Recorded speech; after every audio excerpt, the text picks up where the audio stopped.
And I think we're live. Hi, everyone. Welcome. Thanks for taking the time to be here. Before we start, just a couple of notes to those of you who haven't been for one of these webinars before. On the right side of your screen, you should see a panel for Q&A.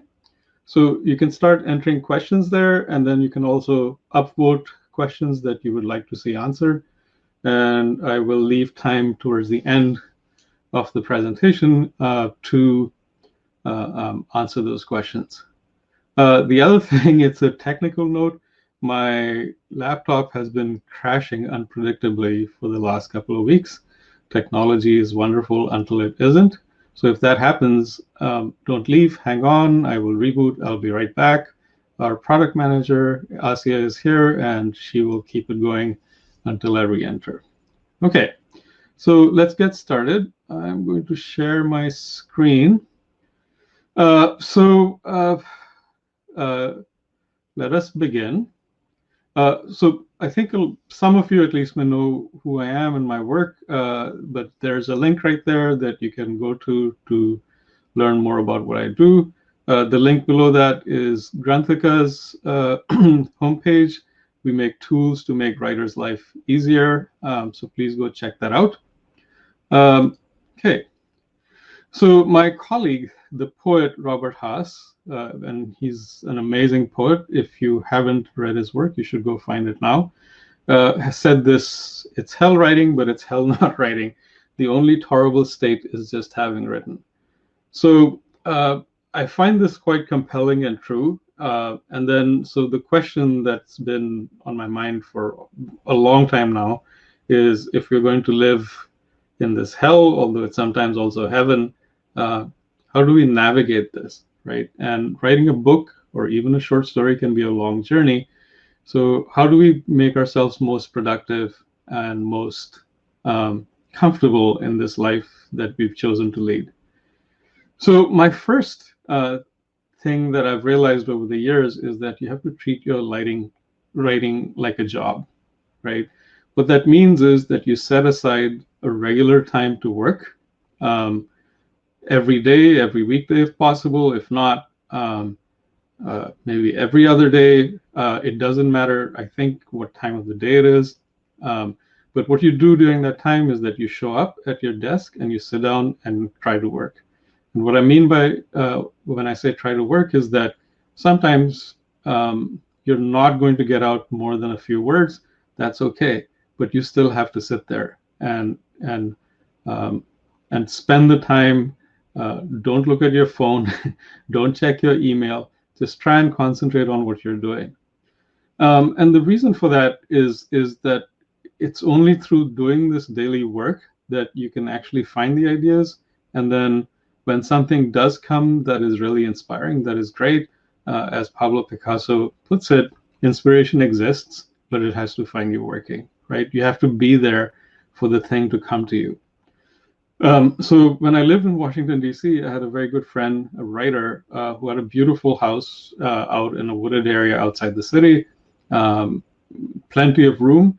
But every weekday, he would catch a train into the city where he had rented a small room as an office, and he would go there and work, and then go back home at the end of the day.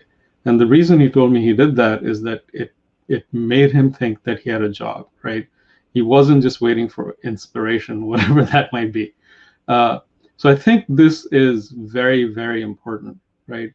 And I should say that throughout history and into the present, women have had a much harder time following this practice than men, right? Because a lot of domestic work, the massive domestic work, child raising, and all of that falls onto women.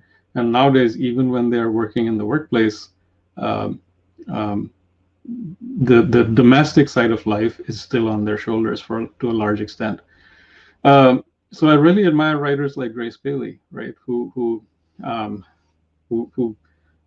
did amazing writing, but managed also to take care of all of that. So anyway, so pay attention to this. it doesn't. It's not important if you fall behind for a week or 2 weeks, but try to stick. That's what I keep telling myself. Try to stick to this regular rhythm, and as much as you can. Uh, live a boring life, right? And the reason I put this in there, because I often find that people think that in order to be an artist, not just a writer, um, you have to kind of live on the edge. And I think this idea became especially prevalent uh, after the 19th century in Europe, but you had the huge surge of romantic poetry come up, of romantic writing, and there was this kind of Lord Byron idea of what a writer should be. So you drank a lot, you took a lot of drugs, and you kind of lived on the edge in order to find yourself as a writer, right? And to find your work.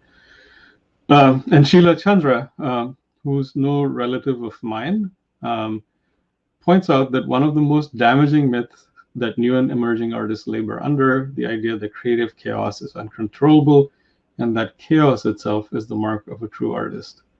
And I think this idea is often very prevalent, right?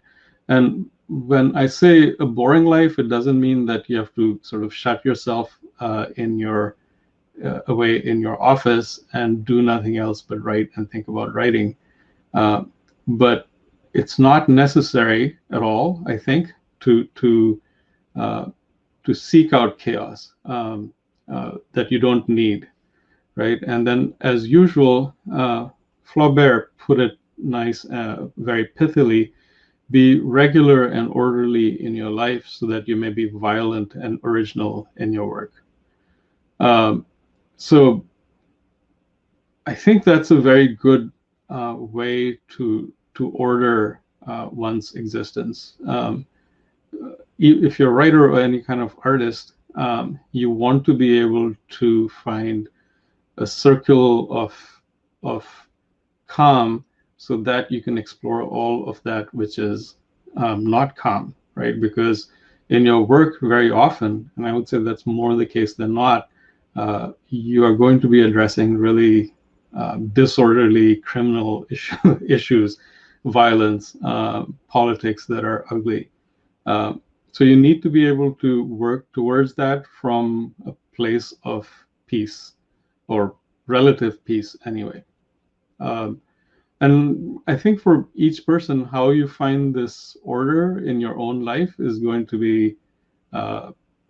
be different. So you have to think about what makes you most happy and orderly, so that then you can explore the areas of the world that are anything but peaceful.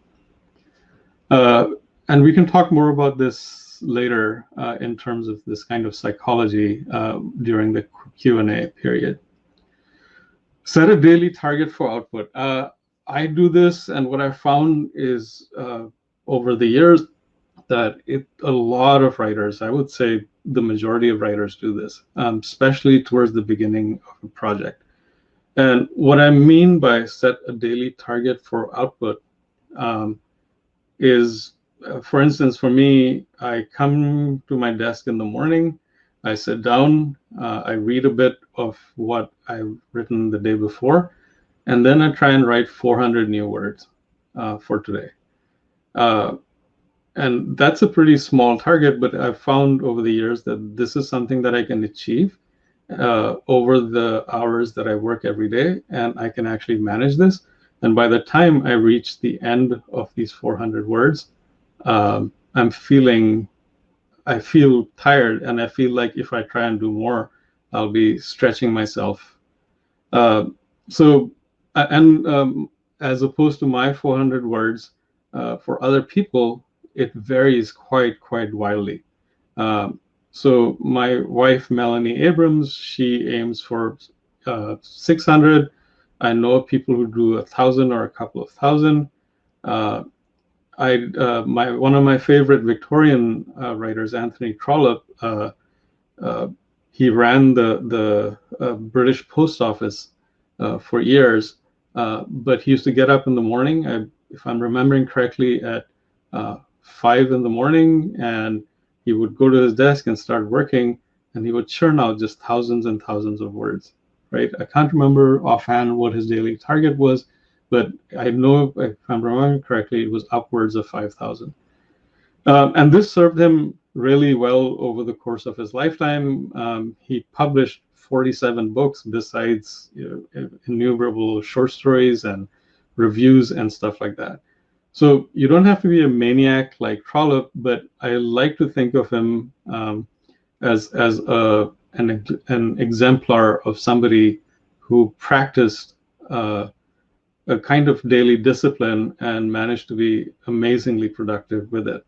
And I realized really well that he's an outlier, right? He was the kind of guy who would finish a novel on Tuesday and start another one on Wednesday. So we all can't do that, but I think it's a good idea to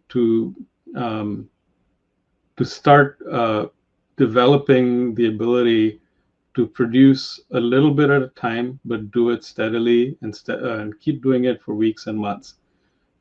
Writing anything, but especially a novel, is a marathon. It's not a sprint.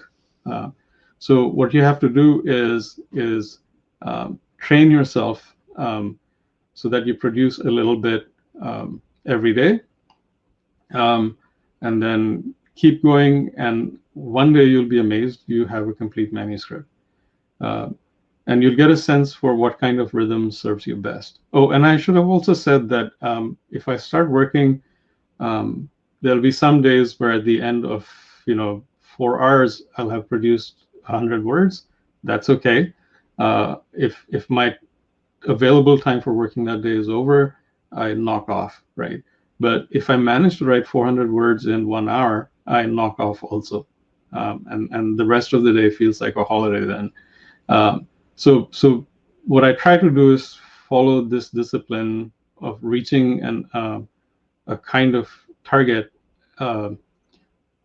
every day pretty hard, right? And then stick to it in either direction.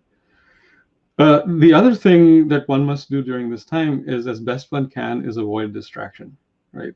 And that's really hard, especially in the world that we live in today, because you have the deadly time suck of the internet, right?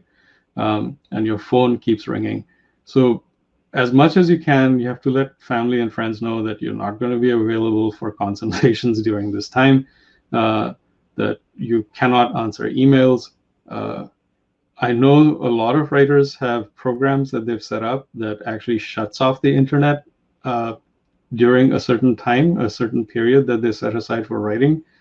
I don't do that, even though I am, of course, distracted from my work by the temptation to go and look at something. But I find it an invaluable aid for ongoing research as I write, right? So that, if I need to know what season a flower of a plant blooms in, I find it amazing and magical that nowadays I can just, within 10 seconds, I can know the answer to that. I mean, when I started writing, you'd have to go to the library, you have to check out a book, then you'd have to look up the answer to that. And so it's a very good tool. The world we live in today provides a lot of convenience, but it can be deadly in terms of productivity, especially for writers. And this is also, I think, why I often think that for artists, the most precious resource is time, right? Because you need the time not only to work in, to write or paint or whatever it is that you do, you need time to actually think, right? You need time to let the art come to you, and we'll talk about that more in a bit. When you're stumped by a problem, walk away from it. This often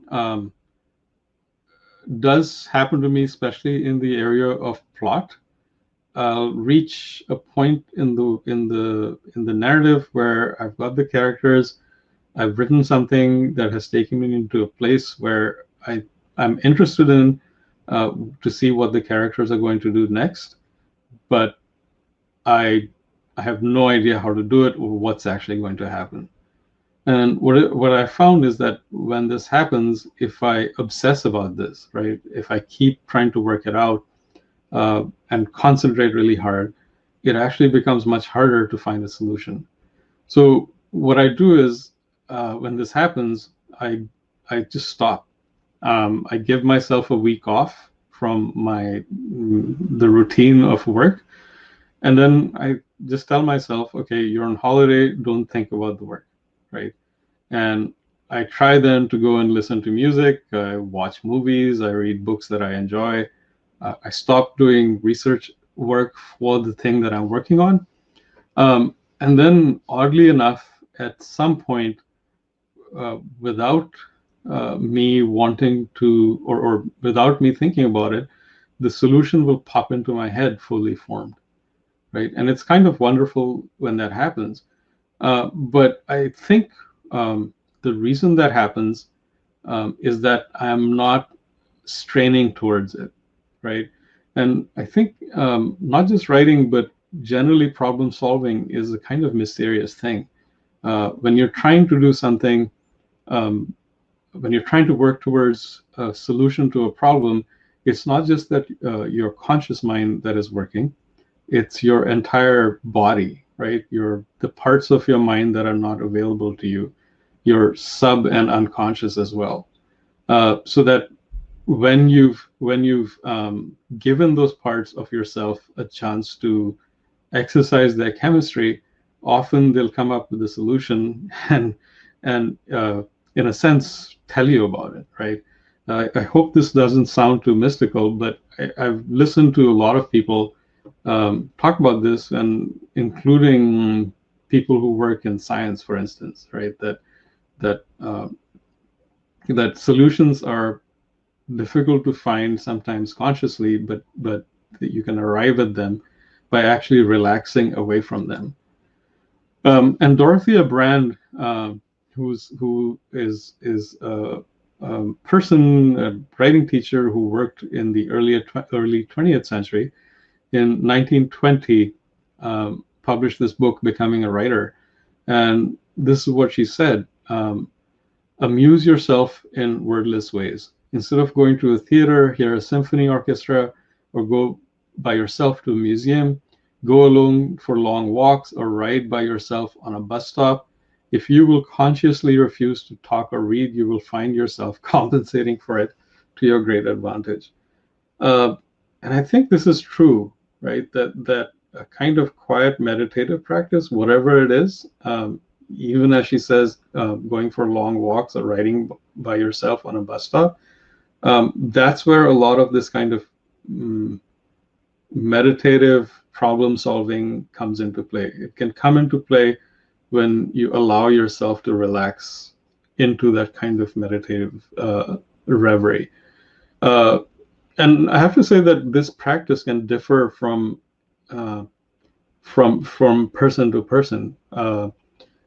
Brand, in another part of the book, says that you can do something like sweeping the floor, as simple as sweeping the floor, to find solutions to problems.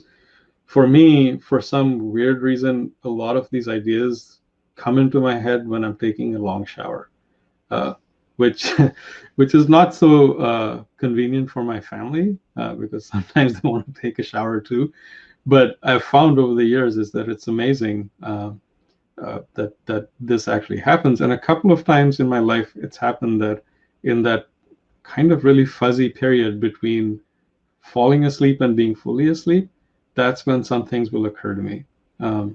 And what's interesting is that then in the morning, if I check on them, I vet them in a sense. I try and figure out, does that still make sense? And very often it does. So I would really investigate which of these kind of relaxing practices works for you in a daily sense, but also then, especially when you're stuck to a problem, I would just walk away from the problem instead of worrying at it too much. The other thing that occurs to me as I talk about this is that I know I was insisting earlier on a kind of daily discipline, but I think it's important to take breaks as well, right? When I was younger, I am still really obsessive, but I would find myself working every day, right? Until I was advised by a friend of mine, also a writer, although he worked in a different genre, that like in any other profession, taking a day or two off a week was actually better for you than trying to do something to the point of exhaustion. So I think again into your life, you have to build these rhythms that give you sustained work and then also sustained relaxation. Um, okay, let's see what I have up next. Oh, I guess yeah, I was trying to relate this to what we were just talking about. Igor Stravinsky, the great composer, said this. I can wait like an insect. I'm always waiting. And so there's also a patience involved. Um, in waiting for the right idea, for the right structure, for the right architecture to occur to you. Um, and again, as Stravinsky is implying, um, this is not totally under your control. You can't magically bring it to you. You can't exercise some kind of technology that will provide you with a solution or even the beginnings of a sense of a piece you want to make, a work of art, a piece of fiction. So it's hard sometimes to have this patience. It can be intensely frustrating. I found myself about the fiction that I'm working on now. I've been working on it for many years. At the beginning, I had a vague sense of what it was about, but then for months and I think a couple of years, I had no idea what I was going to do, and it felt frustrating and angering because I was kept thinking I need to start working. Life is passing me by, and often I think you practical matters can take away from your capacity to wait, right? So you can be on deadline, for instance, right? You have a publication deadline, you have to turn stuff in, um, and so this can be very hard, but it is really a quality of um, patience that I think also marks people who can produce really excellent work, like Stravinsky. And so I like to think about Stravinsky, what he's saying here during those times where I don't have a solution, I don't know what's going to happen next, and then I can tell myself, just wait. And then I've done this often enough in my life, this waiting, that I have confidence that finally something will arrive. And I think that helps a lot. And you've got to trust that somehow everything is going to come together. Um, Follow your obsessions. This is, I think, a really important one. This is also something that has really paid off for me over the course of my writing life. And what I mean by this is that what you should do is try and write into something that is of utmost importance to you.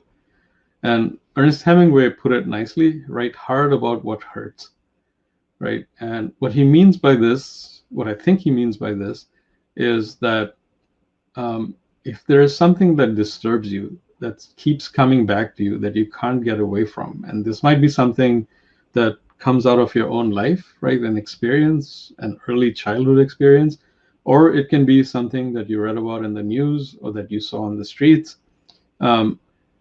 You should investigate it. The reason that that thought or an image of what happened keeps coming back at you is because what your mind is trying to tell you is that that has energy for you. And so you've got to feed off that and then use that emotion to actually sustain you. And what I mean by sustain is that writing something, even sometimes a short story, can take a very long time. Writing a novel can take a very, very long time. For me, I seem to publish something every 10 years. And so if you're going to be involved in some work for years on end, you have to make sure that the work that you're doing, the subject is interesting enough to sustain your own interest, and then your own time and energy that you put towards this work that you're doing. Uh, so this you should then use that energy to investigate that, right? So if it's something that you know about, there's always more stuff that you can find out about it. Um, and then that curiosity that comes out of obsession is also something that you should really, really exploit. Uh, and what I mean about that is that if you're trying to learn about something, go out into the field, as it were, and do some anthropological research, which means go and talk to people, go and interview people. And so years ago, I wrote a big crime novel. And when it started, I knew some policemen, and uh, but most of what I knew about that world was in through the newspapers and the movies. So then I just started talking to the sources that I already had, and I asked them, "Can you introduce me to anybody else who can talk to me about this, about what's happening?" And then if person A introduced me to person B, I would talk to person B and then ask them, um, "Can you introduce me to anybody else?" And slowly, then you form this network, and it's really, really then this network that gives you the information about what this world that you're trying to build, whether it's a fiction or nonfiction narrative about how it actually works. Um, and you'll be amazed, and I tell my students this all the time, once you go and start asking a person questions and you are quiet and listen, you'll be amazed at what people are willing to tell you. It's just astonishing, right? And I think this is because everybody wants somebody to listen to their story, right? Everyone wants to be seen. Everyone wants to be witnessed. And so when they start talking, you'll get some amazing insights that you would never have gotten without actually doing that, engaging in that conversation. Um, and sometimes when I was writing that book about cops and criminals, I actually had to stop people and say, listen, don't tell me any details. Don't tell me names and places and dates, because I don't want to be responsible for knowing that, right? Because that could be dangerous if it gets out in the world. And honestly, I was a little bit scared, because if that information actually got out, they might think that I was the one who who let that information leak. Despite the fact that I always told them at the beginning, look, I'm writing fiction. Um, I have no real names will be used and that kind of stuff. So I think you should really, like I was saying, use this curiosity to find out how that world works. The other thing that have always found really valuable about actually getting out into the field and talking to people is that you actually get into their offices, their places of work, and their homes, right? So you get to observe, not just listen to what they're saying. You also get to see, the house that they lived in, the painting that they have on the wall above their office desk. And that level of detail is something that comes in really, really, it's hugely valuable, because when you're writing, when you're setting a scene, you can write about that painting. Right? You describe it, and through that convey something about the world that this character lives in, and then also about the character himself or herself. And sometimes, often, this would happen without me noticing that it was happening. And the one incident that I always remember and talk about is that I was interviewing this very young policeman in his office in Bombay. Um, and I was talking to him for a long time, and I was busy writing notes as he spoke. And then, years later, I was writing a scene about somebody of the same age in a similar office. And what I kept remembering was about these very expensive and flashy sneakers that he was wearing, that I kept seeing under his desk as I sat in front of the desk. And I actually, those sneakers were the things that I used the most out of that one interview. So again, you're without you consciously thinking about it, you're picking up information, right? You're getting data that you wouldn't have gotten in any other way that is very valuable to you. And then, besides all this, what you want to be doing is, of course, doing all your research through secondary sources alongside, right? Reading books, watching movies, looking at photographs, uh, all of the above, right? Oh, and the other thing that I've always found valuable is that in order to sort of carry this information with me um, about visual stuff, I always used to carry a small camera, and now I use my phone. I just take pictures, right? When I'm looking at a landscape, I take a picture of it. When I'm looking in somebody's office with their permission, sometimes I'll ask them and take a picture of their bookshelf or something. Uh, because years later, that visual kind of cue becomes really valuable.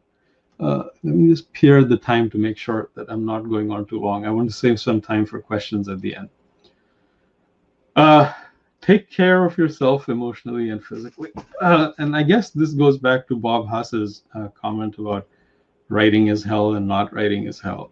Uh, so you can also think about this in reference to Ernest Hemingway's advice to write hard about what hurts.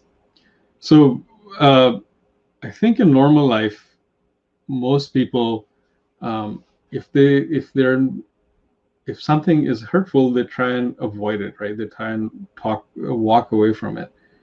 And what writers and artists do is to poke at that painful part, right? And so you can actually, by obsessively engaging with something that is disturbing, um, make your own inner life painful and disturbed, right?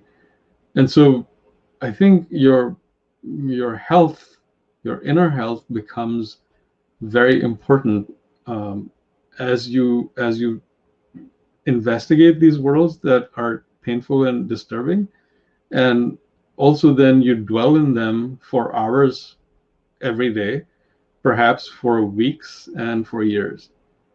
And so again, when I was writing that big novel, I spent 10 years, I think, about waking up every morning, uh, writing about a world full of violence and treachery, and then very often the same afternoon going out and talking to somebody who was an inhabitant of the world, some victim of that world. Um, and so living in that universe month after month for that long a time did a number on me, right? And I didn't even realize this until I'd finished the book. It had gone off to the publisher, it had been published, and suddenly I had the time to kind of come out, and I wasn't in that work mode anymore. And then I realized, wow, that was really hard. And I need to get over this stuff somehow. Uh, and maybe it would have been better if I'd realized this while doing that work, so I could have sort of extracted myself from it more regularly and in a conscious way, to kind of back away from it, to give myself space to breathe in the middle of all of this. So I think what I would do is to find another way to disengage from your work from time to time, to distance yourself from it, so that you can then come back to that work revived and emotionally ready to face it again. And then I guess in relation to this, there's something else I want to talk about that that is kind of, I think, disturbing information in itself. So Nancy Andreasen is internationally recognized as one of the world's foremost researchers into creativity, right? And creativity in various ways, not just in the ways that writers and artists express it, but in business settings, in technological settings, and all of this. So she taught for a long time at the University of Iowa, and you'll know that at the University of Iowa we have the Iowa Writers Workshops. The Iowa Writers Workshop, which is the oldest graduate writing program in the United States, and I think one of the oldest in the world. And a lot of the writers that you will know about, whose work that you admire, have gone through that writing program. So while she was teaching there, she got to know a bunch of the famous American writers who taught at the workshop, including John Cheever. Let me see who else. Oh yeah, Richard Yates, Kurt Vonnegut, the great man.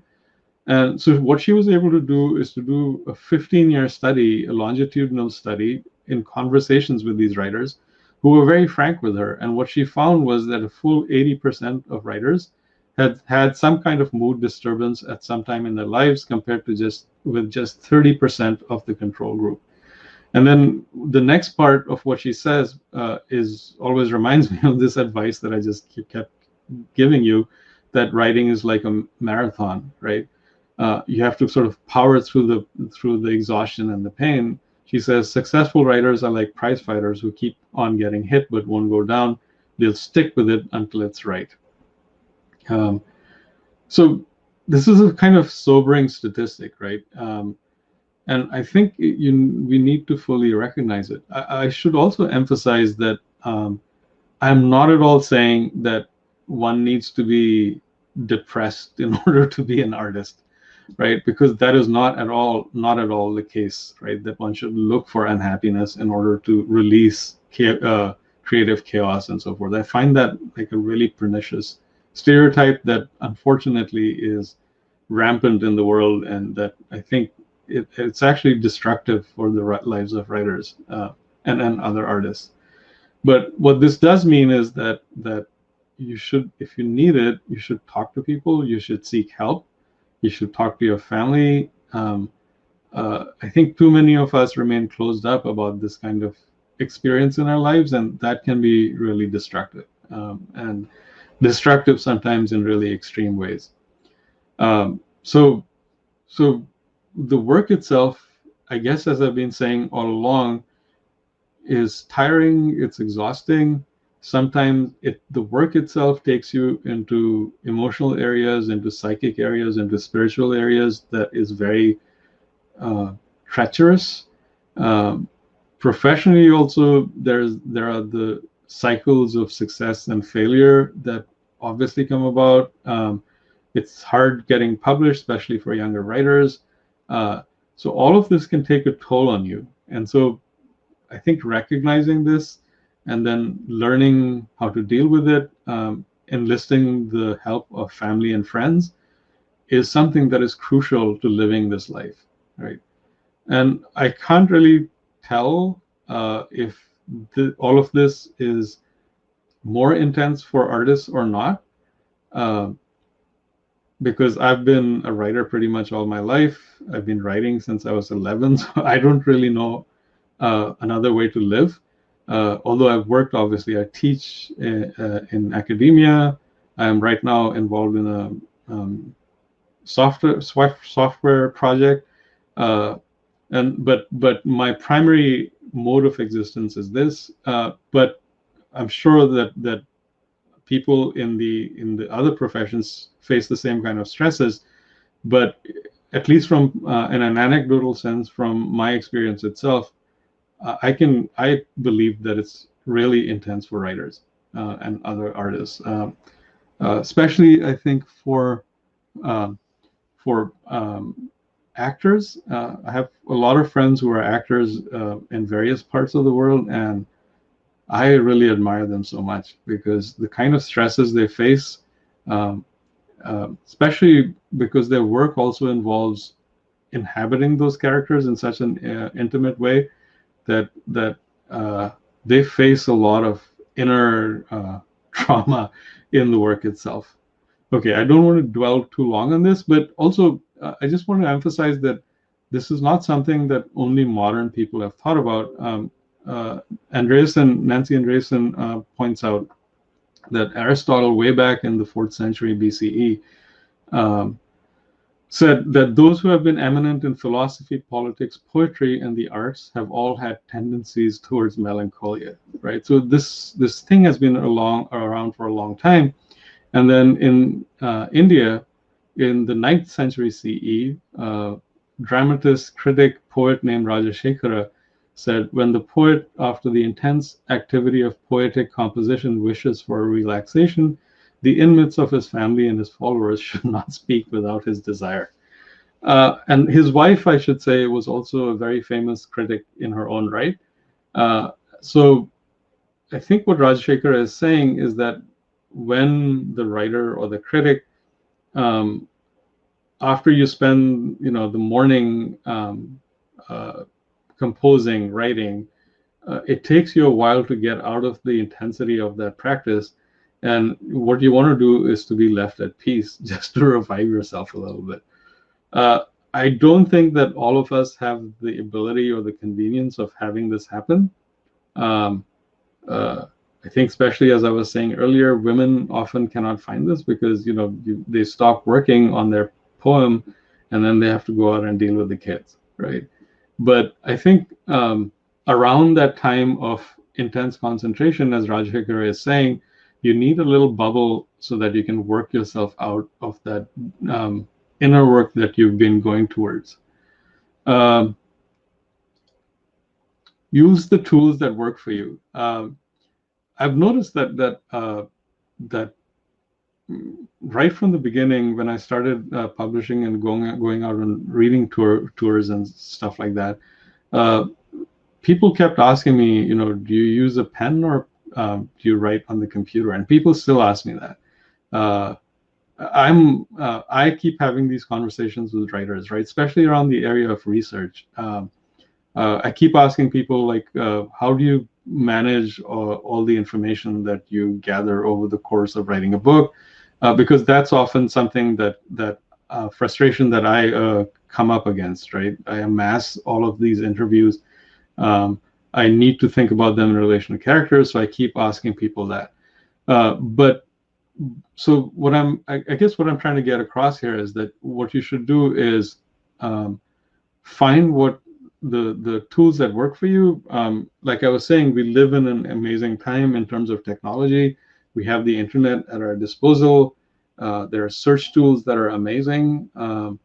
I use all kinds of tools, software tools to work and to make my process more efficient and workable. Let me see, how are we doing on time? I think I should wrap up. So this is my final tip: mistrust lists of tips. And what I mean by this is that writing is an intensely personal process, right? It engages chemistry that is particular and unique to you deep down in your body. So early on, I used to read these books, especially by famous writers, hoping that some practice that they actually engaged in would be the magic key to the kingdom, right? That I would look at their lives and I would suddenly realize that I would try out something that they said to try out, and that it would work for me.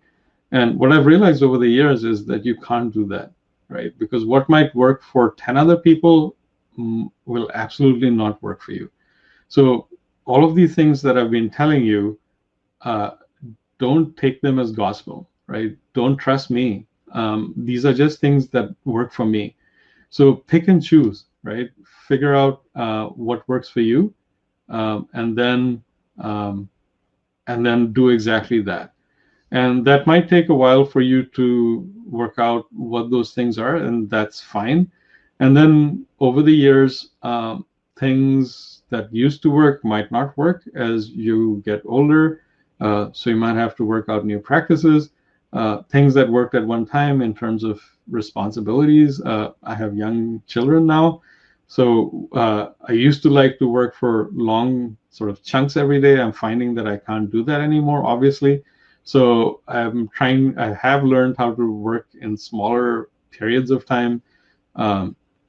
during the day. I used to write completely in the mornings. Sometimes now I write at night after they're asleep, right? So all of this is going to make a big difference um, to how you work. So listening to other people in terms of advice of all sorts is good, but finally make up your own mind. So in terms of, I hope you enjoyed this talk, and uh, but if you want to, if you have ideas for future presentations or discussions that you want me to do, go to this roadmap site that we have, and there's a area there for webinar ideas. Put those in there, and then I've written a couple of essays, few essays that might be useful to you in reference to writing and other matters at that blog site that is referenced. Okay, and then I look forward to seeing, conversing with you there as well. All right, I'm going to, oh, I should say also that I'm going to give you this PDF, the PDF of these slides in a moment. So you'll have all these, the little information that is here for the moment. And now I'm going to look at your questions. Let me see. Can you please all, okay, I have to put on my glasses to peer at this thing. Can you please also talk about plotting techniques for a novel? Do you plot all the scenes and the arc of the in detail before you start to write, or do you discover these as you go along? I am completely a non-planner as a writer, and sometimes I frustrate myself because of that. So what I do is I just have an image in my head, especially at the beginning of a project, and I know a couple of characters are in there, but I don't know why they're there. I just have a sense of who they are, and then I start writing, and through asking questions about them, like, who is this man? Why is he here? What is this history? I then discover who the character is, and then I discover what the character wants, and then through that the plot comes to me. So in an essay on the blog, I've talked about this. In the wider writing community, this kind of writing or writer is described as a pantser, as in writing by the seat of your pants, as opposed to a planner. And so I'm very much a somebody who works by the seat of my pants by instinct. And I found that really productive for me. I know people who are planners who plot out the entire architecture of the narrative. They have a first act, second act, third act in mind. They plot out each chapter in that way, what the conflict is, what the characters are going to do, and they go from there. I've tried doing that, and I absolutely cannot do that. It doesn't work for me. So I discover everything as I write. And then what that also means is that my first draft and my 10th draft are completely messy. They make absolutely no sense except to me. And then through revision and writing, revision and revising again, I then make it more shapely, I hope, right? How can one write through depression? That's a really hard question. Well, I think there's a couple of answers to that. One is that depression, and especially the congenital sort of depression, is something that one can deal with in one's work, right? And what that means is, again, through addressing the issues that come to you through that feeling of emotion. But I don't think the larger issue can be addressed through art, right? And for that, I think one has to look beyond, and you have to, like I was saying, you have to engage with your family and friends. But I think finally you have to look for professional help, right? And there's no shame in asking for that help in any way from anybody, right? And for talking to them about it. And I think for too long a time in certain cultural traditions, we've had an inability to do that, right? So I would really say that and there's certain practices that you can engage in that again help you deal with this. And so, you must have heard this advice: do yoga, meditate, exercise regularly. And I completely believe all of those are really helpful. But again, I think in a larger way to deal with all of that, you have to get professional help, right? And I feel really strongly about this, and it would be really irresponsible of me to say anything else. I hope that helps. Can you share a few tips for aspiring writers who are employed in the job and sometimes find it hard to take time out to write?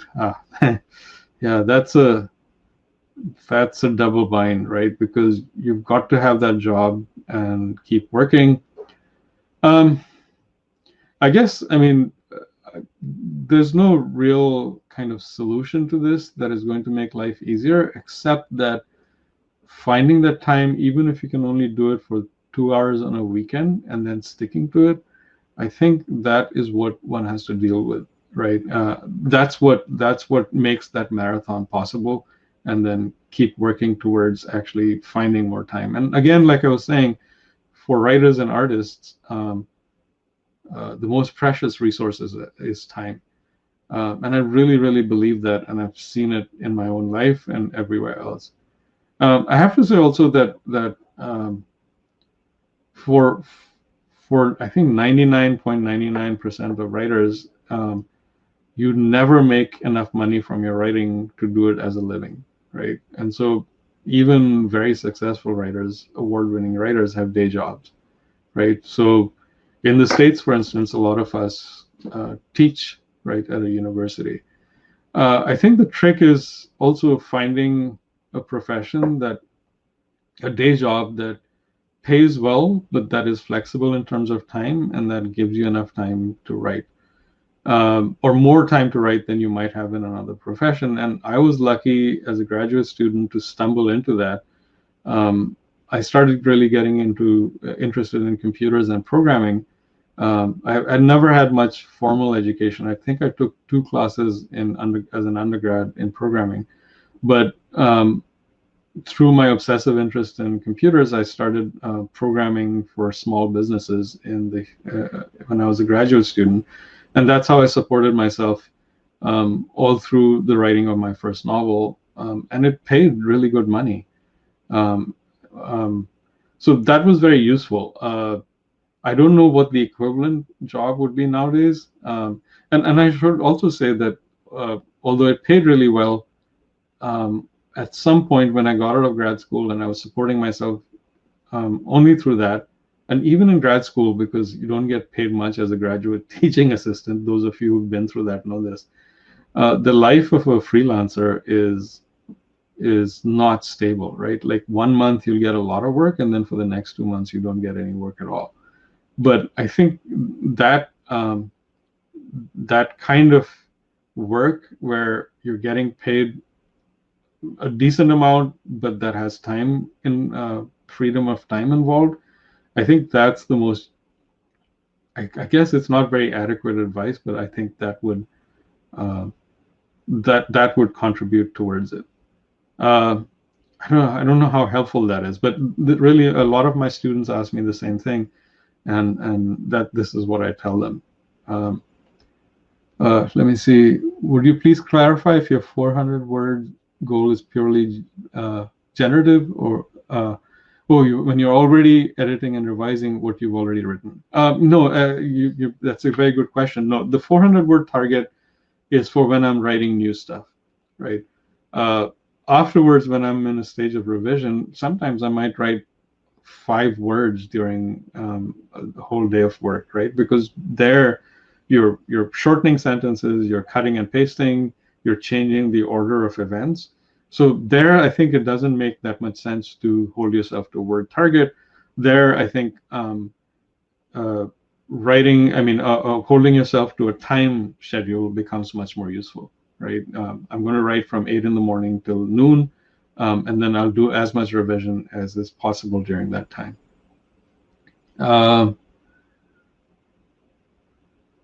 When working on an article or a feature, to start with, and writing the first 400 words always remains a challenge to me. The later part comes as a flow.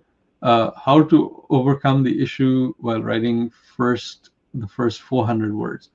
Uh, Beginnings are always hard. Uh, yeah, I guess if you're talking about a nonfiction article, um, I don't know if I suspect the process might be the same in that if you're writing about people in any format, I think then that um, asking questions about who these people are, what they do, what their story is, right? And this is also very helpful in terms of research. If you go and talk to people and they start to tell you their story, you can use some of that. Um, and I guess in terms of fiction, I'll say once you figure out what your characters want, and once you have a conflict, then the rest of it becomes much easier, right? So I'm not sure if that's very helpful, but at least my process is uh, is generative from the point of view of characters and what they want. Again, I can wait like Stravinsky, like I hope like an insect, and that's a luxury that's given to me because I'm not working against a deadline. I think if you're working against a news story, I completely understand this insane pressure of, having to get it into the copy desk, by midnight. And this is probably why I've never been tempted to write much nonfiction, right? Or that kind of reporting kind of fiction where there's a deadline. I mean, a couple of times I've been asked to write, something happens in the news and some magazine will get in touch with me or a newspaper and they'll say, can you give us 1,000 words by Tuesday about this incident? And I always turn them down because I know I can't do it. What are the things that you hope Granthika would solve? Have there been technologies, sea changes in your life that made a difference in your writing? Oh, and then I think somebody else also says suggestions for organizing your research data by character, setting, plot events, historical setting. Okay, so this is going to seem like a naked product plug, but I should talk about this. Give me a sec, I'll drink some water. So yes, I mean, the technology sea changes have indeed happened. I mean, first of all, I mean, when I first started writing, I did it on a typewriter, like a manual electronic typewriter, right? And during college, was the first time that I had access to computers, right? And this was in the United States after I came as an undergrad to the States, because in India at the time, the only computers that were available were either in the in educational institutions like the IIT, or in the corporations, the big corporations, or in government departments like the Weather Bureau, right, where they were using big computers for calculations. So the first time I actually ever physically put hands on a computer keyboard was as an undergraduate. And as soon as I did that and started doing my work in there, I was like completely convinced that this was the way to go. And so ever since then, I've never written anything sustained, although I use a pen and a notebook and a tablet now to take notes when I'm out in the field or when I'm just doing something else. The internet certainly has, right? Like in the way that I was talking about, my research is so much easier. I mean, interlibrary loan before the internet was great, but now my university library here at Berkeley, I can write to them and say, I want this article, and they'll go and find an electronic version of it from some university on the other side of the world, and they'll put it in my email box, right? Which is astonishing and magical, right? And it's actually working to a large extent now, even during this lockdown, right? So yes, and then in response to the rest of the other two questions, I've used a lot of these tools through the year, right? So first of all, switching to a word processor, and then keeping my notes in electronic form, right, or in digital form. But I've always been hugely frustrated by the workflow that this imposes on me, right? So I'll keep notes in a note-taking program right now. I have my references, my PDFs and so forth, organized in a free program called Zotero, which is a reference keeping program.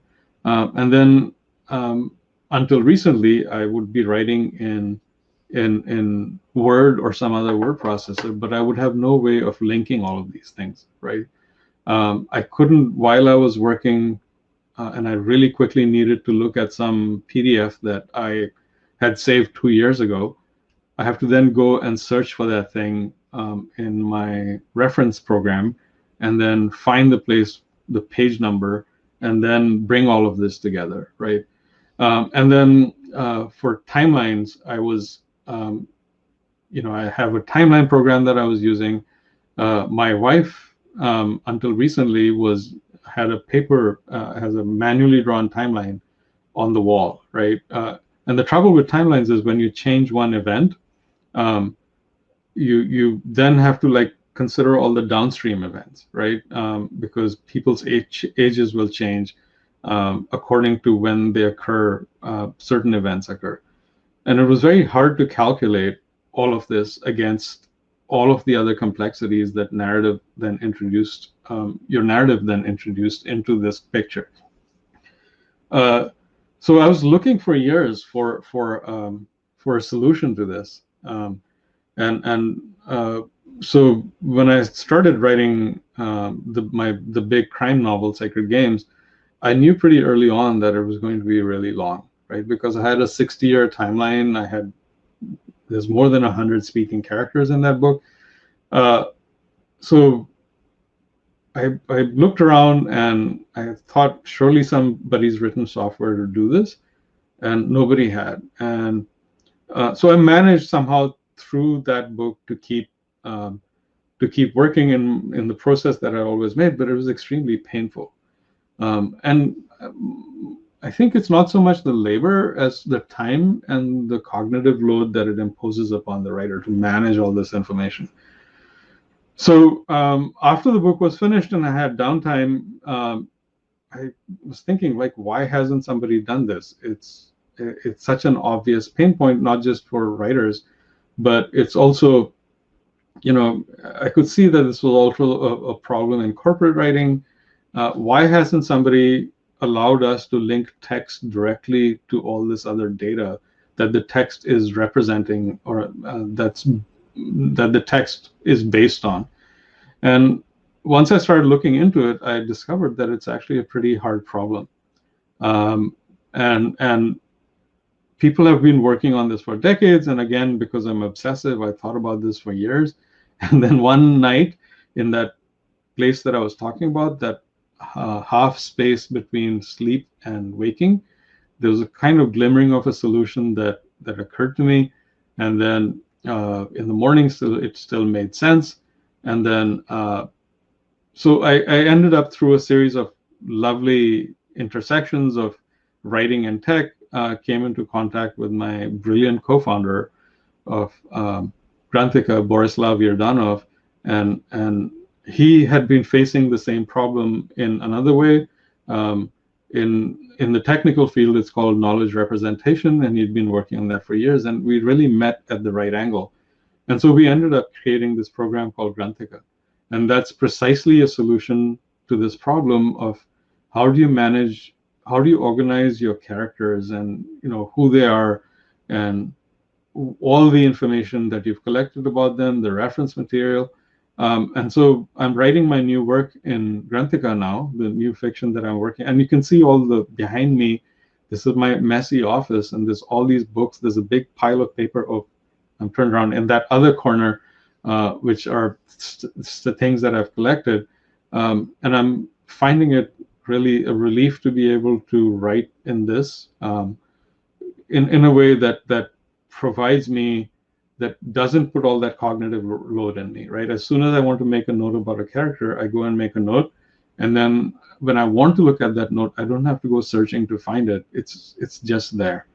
So, I mean, again, like I said, this is going to sound like a product plug, but go check it out. We have a free trial, and we're adding, I should also mention, in response to what users are telling us, we are adding features at a fairly rapid clip, so that we're trying to solve problems that other writers face, not just me, because of the different ways that they work. And um, yeah, in answer to your question, yeah, this is the way that I've dealt with over the years, by having a bunch of different programs to manage all this, and then um, now we're trying to bring it all together in Granthika.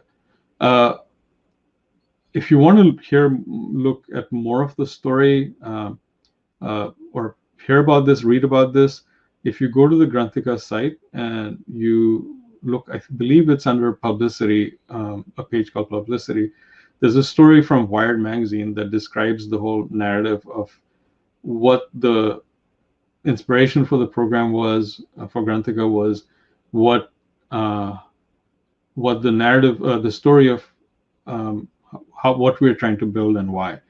And or you could just do a Google search, a web search for my name, Wired magazine, and it should pop up pretty much up there.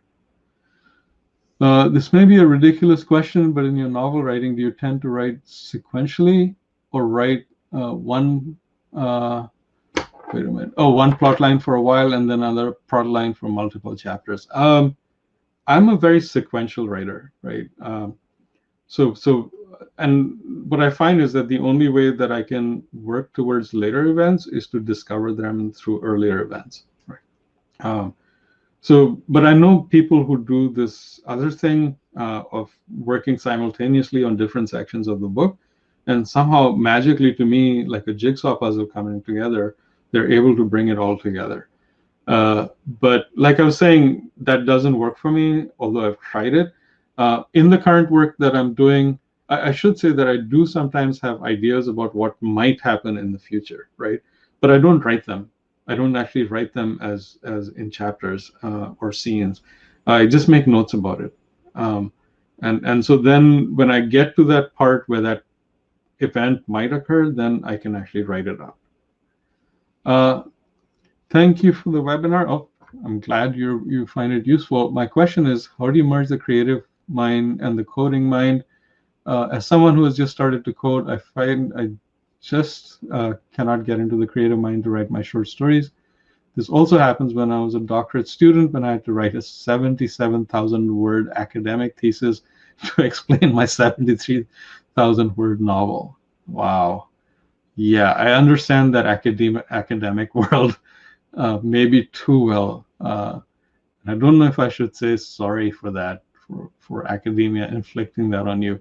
I'm already a full-time mom. I found that only one mind works at the time. Is that only me, or is there a way to work around it? Please advise. Okay, so I should say for me, both kinds of work feel like a relief from the other, right? So I think what happens with the fiction writing, with the creative writing, is that after a while it grates on me, right? I mean, like I was saying, for me, it's exhausting, it's tiring.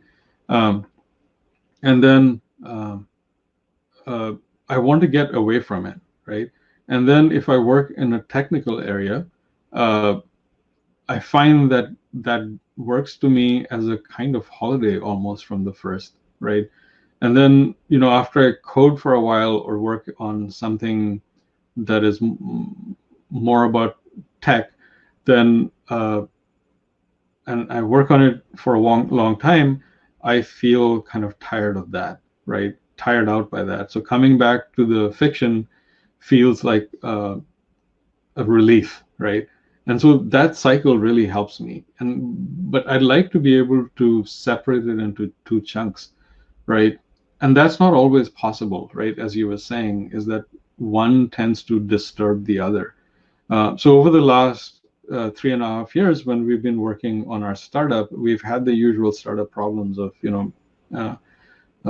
tightening deadlines, which I'm not used to, time running out in terms of runway, and that stress has it filled up my days, so I wasn't able to write. And now that I'm back creating fiction in Granthika, it feels so great because I'm back in my happy place, right? The world that I want to live in. And then when I go back and do the tech work, the startup stuff, I'm rejuvenated for it, right? So I don't know if that helps you any, but maybe trying to, as much as you can, separate the two worlds, and then uh, allot chunks for each kind of work, and then on a regular schedule, as much as you can make it regular, um, go from one to the other, and then go back and forth, right? Again, this is what works for me. I think it might work for you, so at least try it out. Out of the many stories, topics in one mind, which topic one must pick? The one that has more in-depth info on, or the one is the hurting hurting affected by? I'm very prejudiced in this direction of follow the one that excites you more, the one that you're more curious about, the one that is more of an obsession for you. Because um, the other way seems to me like a recipe for boredom and frustration, right? That you're going to get uh, worn out by that, right? Just because it's not as interesting to you. Uh, so yeah, my vote would be for follow the one that you think is more interesting. I also, I mean, I tell this often to my students. There's a kind of standard advice or cliche that's imposed on writers: write what you know about. I tell them, write what you don't know about, right? Because again, curiosity is a really great fuel for writers, right? So, and this is also what I meant by go out into the field and talk to people, because that discovery is really engaging and amazing. For her first novel, Melanie had, just for a small scene or a small part of a character's life, needed to look at, engage with doctors and nurses to find out how they deal with people in a trauma ward. So she found, through a friend, a connection to a hospital here in San Francisco, and she went and talked to doctors and spent some time in a trauma ward. And although it was really hard for her, because what these people in trauma wards deal with on a daily basis is, as you might imagine, it's amazingly, I don't know, it's just like there's a lot of injury and suffering involved. But she learned so much from it, and the doctors and nurses were incredibly generous in letting her in there and what they would talk to her about. So writing what you don't know about is really amazing. It's great. Uh, do you also set up a routine for your reading research? Yes. So the time that I said I'm not working on, that's for research, right? And I'm a bit of an obsessive researcher. Maybe I fall too far down and for too long down the rabbit hole of research. But again, I'm so curious about this, that about the background of the work that I'm doing, that I find it really useful, right? And then again, that's really surprising and amazing in how much it teaches you. So if I'm reading a book, I'll read a footnote where the writer has referenced another book, and I'll pop over to that, and I'll discover something in that, that third or fourth connection through various reference research sources, something that I can instantly pull in, right? It's astonishing. So I would say, yeah, I mean, I can't say you should do it half and half, or even half and one third. You'll have to figure that out for yourself. But I would do, yeah, regular time allotments for either kind of work, right? And the proportion you'll have to figure out yourself. I'm a nonfiction writer in Saratoga. You've published a book about the evolution of the English language in India. How does one deal with the bad reviews your book might get? One of the books that reviews I discovered was the worst book with 1 star. No other explanation as to why, nothing. How do I get to a point where I do not have sleepless nights with some reviews? Okay, so that's a very good question. I think, okay, there's a double answer to this question. one shouldn't take really great reviews and really bad reviews to heart, right? Because they're it's one thing to be excited, and you should take pleasure in somebody writing or saying to you directly, that your book was meaningful to you, to them, and but it doesn't mean you shouldn't take a great review in a magazine, for instance, as some kind of validation that you're completely what's the word, right? That you're great. And then if somebody writes a really bad review, um, again, that's not so meaningful in terms of your long-term writing goals. It could just be that they have different aims towards or different tastes, right? You might like chocolate ice cream. I might like vanilla ice cream much more. Neither of us has the kind of um, need or right to impose our tastes on other people. So what I've learned to do over the years is like is just not get too excited in either direction. Right? You don't want to take to heart either direction of review. Over the long run, really believe that either thing it doesn't, it's not really illustrative of what the meaning of the book, what its value might be to other people in the world. Right. And I guess I'll tell you a story. The first review I got in my entire life was probably, I like to think, one of the worst reviews that any writer has ever gotten in history. Right. So this was for Red Earth and Pouring Rain.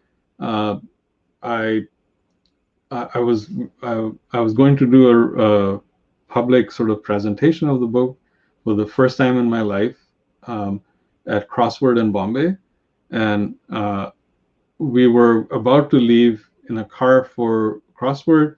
I got a phone call from somebody that said your review of your book has just come out in the Hindu, and nothing else, right? So I put the phone down and I told my mother about it, my parents, and my mother, as she does, got really excited about it. So we actually drove to Churchgate before coming back all the way to Crossword, and got at the station there, got a copy of this newspaper and read it in the drive over. And I swear she wrote, the reviewer wrote that this was absolutely the most redundant, meaningless, badly written book that she had ever read. And then I had to go and do that reading in front of, a lot of people, and the press was there. And that was quite an experience. But then, it's been a long time since that book was published, and to this day, other people walk up to me and tell me how meaningful that book was and how much they still reread it and they recommend it to their friends. And so what I've realized is that art lives for a long time, right? And it makes its way into the world in a way that is very mysterious, that is beyond your control. So once you publish the book, you have to let go of it and let people engage with it in their own way.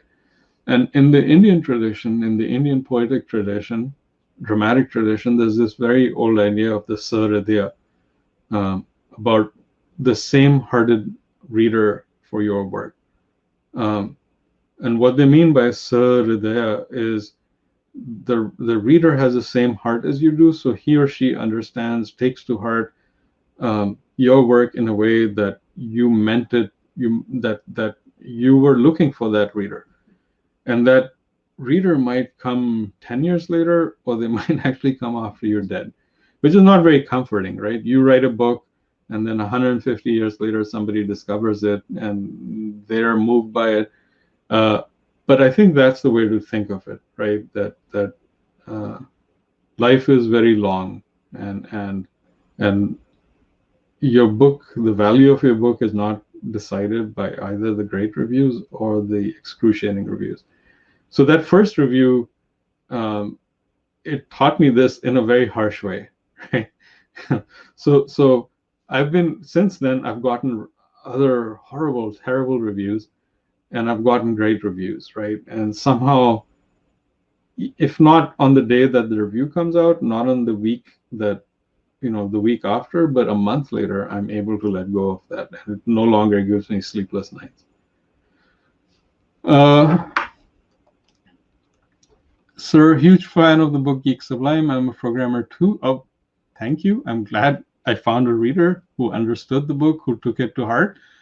Also, I have two of the mentioned quotes in my room as wall arts. As programmers, we rely on certain frameworks, any precise frameworks formulated by you or otherwise, that you follow in general and to validate your ideas.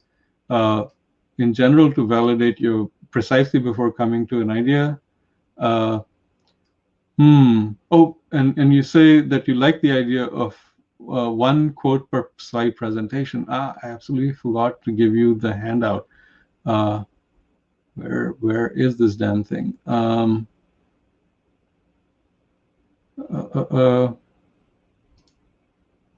See, I'm still learning this damn platform, this framework.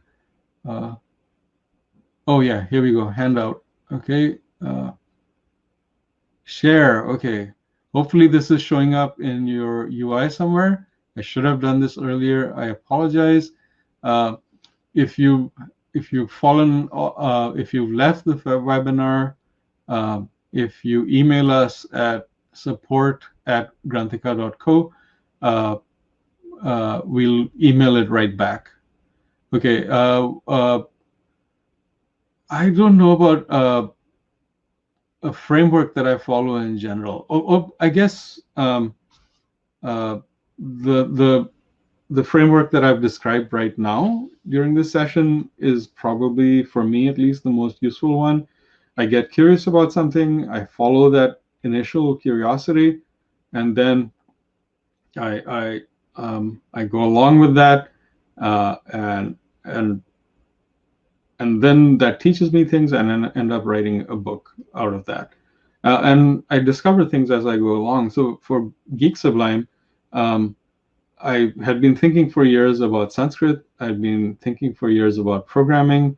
I was thinking about about Panini's grammar for Sanskrit, generative grammar. It's an amazing piece of work. Oh, if you're interested, go to blog.granthika.co. I've written a post about an essay about Panini that explains some of his work and why it's so important.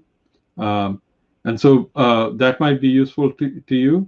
And I hope I've answered your question in some useful way. If not now, then actually through the talk. I have a complete novel set in modern day India.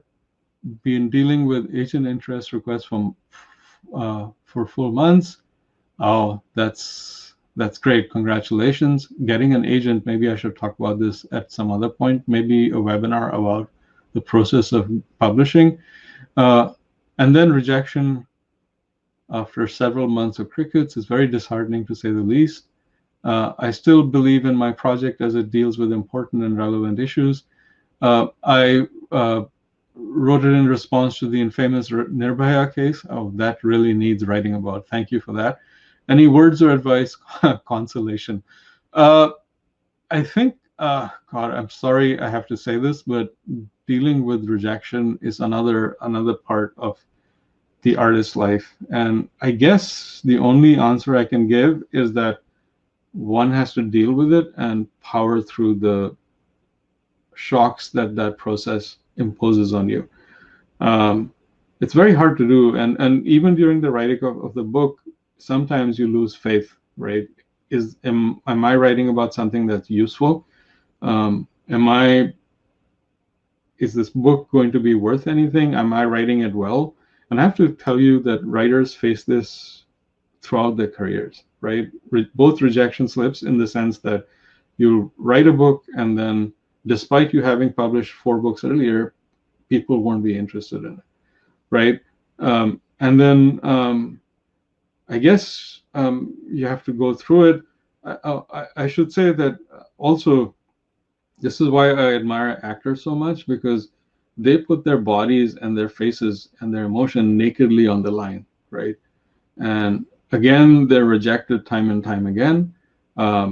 They might have had a successful area for 4 years, and then especially in the film world, suddenly they'll be rejected completely. They might have like uh, 2 flops, and like people just kind of then cancel them, right? Uh, and somehow they're able to go through this process without losing heart. And the ones that I've met, and I'm friends with some of them who've gone through this, it's just again patience and determination, I guess. And sometimes I wonder about them. How are you able to do this? How do you go through this? How do you survive through this? And sometimes they have, I mean, it takes immense courage to put yourself on the line through that. Okay, I see a kid, one of my kids waving through the window. We've gone over time, and I promised Melanie, who's also a writer, so her time is precious to her. So I'm going to end this here. Thanks for being here. Many, many thanks. I hope this was useful. Like I was saying, go to the roadmap.krantika.co and give me ideas for more webinars, either about writing or that other people on our team can do about technical issues and stuff. Okay. Again, thanks for being here, and I'm going to end this seminar.